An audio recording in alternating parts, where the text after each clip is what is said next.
Hi, I'm Doug. Welcome to Clean Energy Heating Systems. In this video, we're going to show you how to prime the pump. Identify the top ball valve and open it up.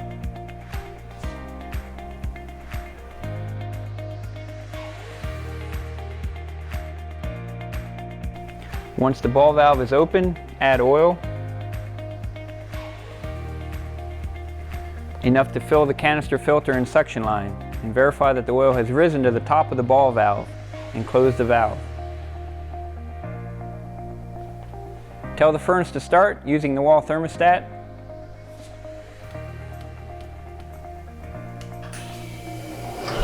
While it's trying to fire up, push and hold the reset button for 15 seconds.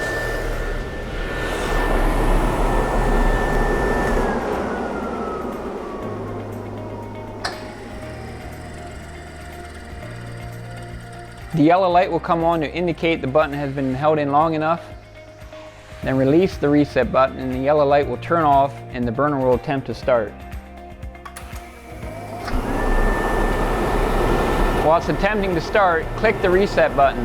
This will transition the control to the pump prime mode, during which the motor, the igniter, and the valve circuit or the pump circuit are powered for 4 minutes. You'll know it's in pump priming mode when the yellow pump prime light is on. Now the pump is running and the furnace will try to run even with no oil for about 4 minutes. Go back to the pump and open the bleeder valve. A little bit of oil and bubbles will sputter out of the bleeder valve.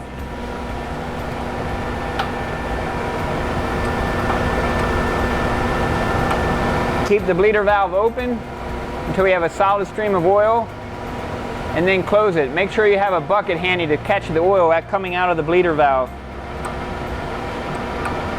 Once the furnace is primed, it will automatically kick into normal operation after 4 minutes, unless you put it back into pump prime mode.